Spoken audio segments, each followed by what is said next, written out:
네, 투자자들이 알아야 할 뉴스들 살펴보겠습니다. 오늘 첫 번째 소식입니다. 매 코너마다 듣고 계시죠? 미국과 이란의 종전 합의, 전자서명은 완료가 됐습니다. MOU와 관련해서 서명을 했다. 트럼프 미국 대통령 현재 프랑스의 G7 회의차 방문하고 있는데요. 여기서 기자들을 만나서 이 이야기를 전했습니다. 그래서 전자서명은 14일에 이미 완료를 했는데 19일에 공식 서명식이 있을 예정이고요. 스위스 제네바에 이 관련된 인사들이 모입니다. 트럼프 미국 대통령은 이 기자들과 이야기를 했을 때 확실하게 참석할지 할지는 잘 모르겠다고 했고요. 이 벤스 부통령은 확실히 참석을 합니다. 갈리바프 의장까지 이 이란의 대표로 참석을 하면서 이렇게 공식 서명식이 있을 것으로 예상되고 있습니다. 이 소식에 이제 쐐기를 박는, 종전의 쐐기를 박는 퍼포먼스다. 이렇게 시장에서도 해석하고 있고요. 거기에다가 그렇다면은 MOU 양측이 합의한 내용은 무엇일까? 여기에 관심이 쏠리는데 이것은 다소 좀 시장에 의구심을 낳고 있습니다. 왜냐면은 아직 MOU 전문이 공개되지 않았고요. 서명식 이후에 공개될 거다. 24시간 내에 공개될 거다. 아니면 서명식 하고 나서도 한두 주 정도 걸릴 거다. 이 백악관 내에 인사들의 이야기도 상당히 달라서 이 MOU 전문이 언제 공개될지 그 시점은 우리가 알 수가 없습니다. 이런 가운데서 약간의 좀 잠재적인 뇌관으로 꼽히는 부분들도 있습니다. 이 호르무즈 해협 통행료라든지 동결 자금을 놓고 양측에서 조금씩 다른 목소리를 내고 있는 상황인데요. 이 MOU 내용에는 60일간 통행료는 무료다라는 내용이 포함되어 있답니다. 그래서 60일이 지나면 통행료를 부과할 수도 있지 않을까? 그리고 또 미국 측에서는 통행료는 안 된다라는 입장을 고수하고 있어서 양측에서 어떻게 좀 조율할지 아무래도 통행료 부분은 우리에게도 적용되는 이슈이기 때문에 그 내용에 관심이 쏠리고 있습니다. 그리고 또 하나의 변수가 있습니다. 이 네타냐후 이스라엘 총리가 이렇게 얘기를 했습니다. 트럼프와 시각이 다를 때도 있다라고 말이죠. 그러면서 레바논의 주둔을 지속하겠다라고 밝혔는데 이와 관련해서는 앞으로 또 어떻게 흘러갈지 그 양상에 관심이 쏠리고 있습니다. 그리고 또 MOU 내용에도요. 이스라엘 레바논 철수는 미포함 부분입니다. 그래서 이스라엘의 이런 돌발 행동이 앞으로 양국에 어떤 영향을 미칠지는 계속 점검이 필요해 보입니다. 이런 가운데 국제유가도 환호하기는 마찬가지입니다. 가파르게 꺾여 내려가면서 이제는 배럴당 70달러 선을 눈앞에 두고 있는 상황인데요. 간밤에 이 아이스 선물거래소에서 8월 인도분 브렌트유 선물 가격 5% 가깝게 하락했습니다. 4.9% 밀려 내려가는 흐름을 보여주면서 브렌트유는 배럴당 83달러 선, 그리고 WTI는 정말 다 왔습니다. 이쪽도 4.8%, 5% 가깝게 하락하면서 80.75달러의 거래를 마쳤는데요. 아시아 증시 진행되는 동안에 조금만 더 밀리면 70달러 선 진입도 되지 않을까 기대를 모으고 있습니다. 다음 두 번째 소식입니다. 그래서 뉴욕 증시 반응이 어떠했는지 이번 주 초, 지난주 후반은 계속해서 이 뉴스에 환호하고 있는 모습이고요. 이에 따라서 3대 지수 나란히 오름세를 나타냈습니다. 특히나 다우지수가 사상 최고치를 썼는데요. 보시죠. 다우지수 0.92% 상승세 보여줬고요. S&P 500 지수가 1.65%, 거기에 나스닥 지수가 자그마치 3%나 급등하는 모습을 보여주면서 나란히 오름세를 보여줬습니다. 이달 초반 하더라도 가파르게 꺾여 내려갔습니다. 그런데 이 종전 소식, 합의 소식이 나오면서 V자 반등세를 만들어내고 있다는 게 뚜렷하게 나타나고 있죠. 거기에다가 나스닥이 하루 만에 3% 오른다. 이를 상승폭으로는 지난 3월 이후에 최대 상승 탄력으로 볼 수가 있겠습니다. 이를 증명하듯 필라델피아 반도체 지수 상당히 좋았는데요. 필라델피아 반도체 지수도 5% 정도의 오름세를 보여주면서 본 궤도에 다시 진입한 모습을 보여주고 있습니다. 여기에 전체적으로 반도체 관련된 종목군들 좋았는데요. 특징적인 종목은 AMD 하나 보겠습니다. 이 종목은 7% 정도 올랐습니다. 사실 이날 10% 안팎으로 두 자릿수대 급등한 종목도 많은데 이 종목을 꼽아온 이유는요. 메모리 업체 하나를 인수했습니다. 우리가 메모리 업체라고 한다면 삼성전자, SK하이닉스, 마이크론 테크놀로지 이쪽 생각하실 텐데 메모리를 좀 효율적으로 쓸 수 있는 그런 시스템을 개발하는 업체라고 합니다. 맥스트라는 메모리 최적화 전문 기업인데요. 이 업체의 인수를 발표를 했습니다. 그래서 메모리 업체 인수 그리고 AI 확장 소식 이 두 가지가 맞물리면서 AMD의 주가가 약 7% 정도의 오름세를 나타났다라는 점 눈길을 끌었고요. 그리고 뭐니 해도 이번 주 이 월가의 슈퍼히어로는 이 스페이스 X가 아닐까 싶습니다. 상장한 지 두째 날을 맞이했는데요. 이변 없이 위쪽으로 우주를 향해 쏘아 올리는 주가의 움직임. 이에 따라서 20% 정도 오름세 나타냈고요. 공모가 대비로는 이틀 만에 거의 40% 넘게 급등하는 모습을 보여주면서 고공행진을 펼쳐나가고 있습니다.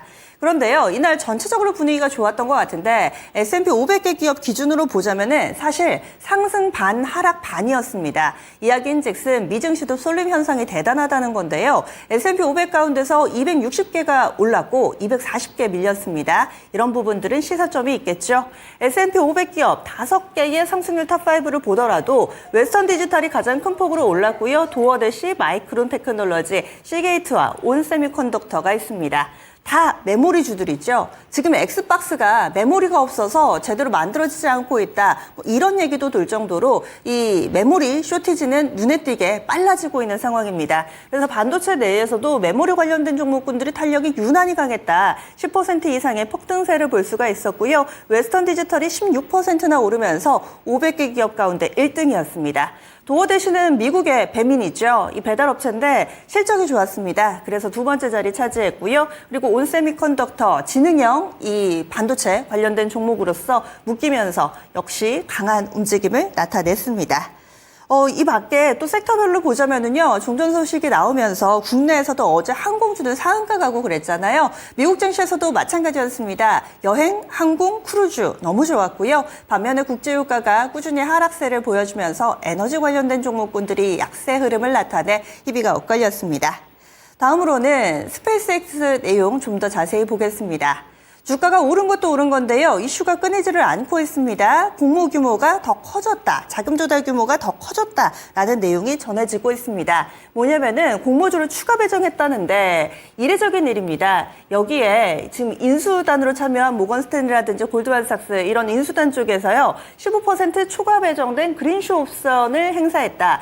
그린슈 옵션 생소하시죠? 이 상장을 준비를 할 때 수요가 이 과도하게 몰릴 경우에 이와 관련해서 초과적으로 배정을 해서 시세가 너무 급등락하는 것을 막는 일종의 완충 장치라고 합니다. 이 부분을 행사를 하면서 8,330만 주를 추가로 받게 됐고요. 이것이 금액으로 거의 한 100억 달러 정도 됩니다. 당초에 750억 달러 조달했다고 했죠. 100억 추가해가지고 850억 달러까지 지금 조달 규모가 늘어난 것을 볼 수가 있습니다. 이런 가운데 일론 머스크 CEO는 자축이라도 하듯 회사의 비전에 대해서 조금 더 강조하고 있는데요. 2030년까지 매출 1조 달러를 달성하겠다라는 자신감을 드러내기도 했습니다. 그런데 자신감에 대해서 믿습니다. 이렇게 맹신적으로 가는 쪽도 있고 한쪽으로는 상당히 좀 회의적인 시각으로 이 분석이 나오기도 하는데 이렇게 월가의 의견이 엇갈리고 있습니다. 극명하게 엇갈리는데요. CFRL이나 모닝스타 이쪽에서는 비싸다라고 얘기합니다. 심지어 모닝스타는요. 목표 주가가 63달러입니다. 팔라는 얘기죠. 비싸다라고 이야기하는 근거에는 야심에 찬 성장 전략, 지나치게 높은 밸류에이션, 그리고 심각한 자본 지출, 구체적인 방안이나 실행에 따른 이 위험을 제시하지 않았다.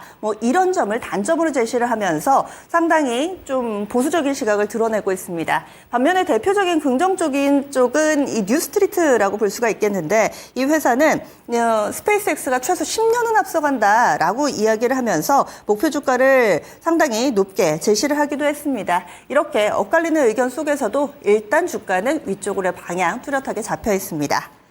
다음 소식으로 이어갑니다. 오늘 주요 일정이 하나 있습니다. BOJ 둘째 날을 맞이해서 결론이 나옵니다. 이 글로벌 언론에서는요, 금리 인상이 거의 확실시되고 있다. 31년 만에 최고 금리가 되지 않을까 이렇게 예상을 합니다. 현재 일본은 0.75%입니다. 그런데 0.25%포인트 올려서 1%로 올릴 것으로 예상되고 있고요. 그래서 1995년 이후에 최고의 금리가 될 것으로 예상되고 있습니다. 이렇게 이 금리 인상을 예상하는 배경에는 두 가지가 있는데 전쟁 쪽, 물가 압력 대 엔화 약세에 대한 방어. BOJ에서는 일단은 전쟁 부담보다는 이 물가 방어를 좀 택하면서 이렇게 금리 인상을 하지 않을까라는 전망이 나오고 있고요. 또 하나의 관전 포인트는 국채 매입 축소 여부입니다. 오는 2027년, 그러니까 내년 4월부터 국채 매입 축소를 중단하고 월 2조 1천억 원 규모를 유지하는 방안을 검토 중이다. 로이터 통신에서는 이렇게 보도하고 있는데요. 이 국채 매입 축소를 어떤 식으로 속도 조절을 해 나갈지 이 내용 검토해 보시면 좋겠고요. 이런 가운데 지금 우에다 총재가 입원을 해 있습니다. 낭종 감염으로 입원해 있는 상황이어서 사상 처음으로 총재가 부재한 가운데 회의가 진행될 것으로 예상되고요. 서면으로 의견 전달을 했는데 투표권은 행사하지 않는답니다. 그래서 오후 3시 반에 있을 이 기자회견에는 부총재가 나설 것으로 보이고 결정문 내용은 정오 쪽에 전달될 것으로 예상됩니다. 지난 2024년 8월 5일 기억하시나요? 그때 이 일본에서 금리 올린다고 해가지고 엔켈이 청산 우려감에 우리 증시도 당일 8%나 급락한 바 있습니다. 물론 어느 정도 기정사실로 예고가 돼 있기 때문에 이 여파는 제한적일 것이다라는 이야기들도 있지만 수급적으로 큰 영향을 미칠 내용이니만큼 살펴보시면 좋겠습니다. 다음 소식으로 이어갑니다. 네, 다음으로 봐야 될 부분은 국내 뉴스로 이어오겠습니다. 어제 한 개 행사가 있었는데요. 2026 맥스 얼라이언스 AI 반도체 상반기 총회가 개최됐습니다. 핵심은 정부 주도로 해서 반도체 제조 지원한 TF를 발족했다라는 내용이고요. 그래서 이 국산 AI 칩 10개 종류에 대해서 상용화하는데 8천억 원을 투입하겠다라는 내용입니다. 그래서 이 돈을 어디에 쓰느냐? 이 반도체 IP 구매하고요. 그리고 설계, 라이센스 지원 자금으로 쓸 예정이라고 합니다. 상당히 많은 기업들이 참여를 했습니다. 그렇다면 정부가 도와주는 ETF의 수혜주는 무엇이 될 것인가? 국산 팹리스라든지 IP 업체들 보시면 되겠습니다. 실제로 칩스앤미디어나 퀄리터스 반도체, 오픈 엣지 테크놀로지 등등이 참여를 했기 때문에 관련주로 묶어볼 수 있겠습니다. 이어진 소식들은요, 개별 기업 단독 뉴스여서 확인은 필요해 보입니다. 하지만 중요도에 따라서 골라봤는데요. 첫 번째 소식은 삼성전자 파운드리 사업부에서 이 앨런 머스크의 뉴럴링크 칩을 개발하고 있다라는 내용이 전해지고 있습니다. 작년 말 5회 초입니다. 이 4나노 공정 기반의 뉴럴링크 4세대 두뇌 이식용 칩 개발을 이미 해오고 있다. 이 매체에서는 그렇게 보도를 하고 있는데요. 내년 상반기 테스트용 칩이 출하될 예정이고 이르면 내년 말에 양산 가능하다라고 보고 있습니다. 뉴럴링크는 비상장이기는 아니지만 앨런 머스크 CEO가 야심차게 만든 회사입니다. 그리고 나서 이 신체 이식용 칩을 개발해 나가고 있죠. 이런 가운데 3세대까지는 TSMC랑 같이 했는데요. 4세대부터는 이렇게 삼성전자를 포함해서 공급망을 이원화한 것으로 보인다라고 이 언론 보도가 나와 있는 상황입니다. 삼성전자의 파운드리 행보 조금 더 무게가 실리고 있습니다. 다음 마지막 소식입니다. 역시나 이쪽도 반도체인데요. 반도체 소부장 KC텍이 어제 장 마치고 나서 이 넥스트레이드에서 급등을 했습니다. 정규 거래소는 1% 밀렸는데요. 이 넥스트레이드에서 13% 급등했습니다. 뉴스가 하나 있었는데요. 초임계 세정 장비 개발하는데 성공했답니다. 그래서 SK 하이닉스에 공급할 거다라는 내용을 담고 있습니다. 이 초임계 세정 장비가 상당한 기술력을 요한답니다. 그래서 일본의 도쿄 일렉트론이라든지 몇몇 업체가 독점하고 있는 그런 기술인데 여기 SK 하이닉스 테스트에 올 하반 통과를 해가지고요. 올 하반기쯤 이르면 올 하반기쯤 공급할 것으로 예상되고 있습니다. 대당 가격이 100억 정도 된답니다. 그래서 지금 현재 캐시텍의 라인업, 다른 장비 대비로 고부가가치 매출원이 될 것으로 예상되고 있고요.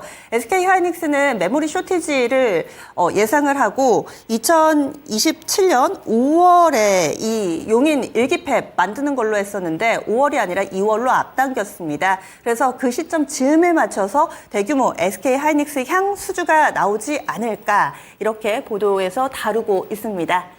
이렇게 오늘장 여러분들이 알아야 되는 뉴스들 살펴봤습니다.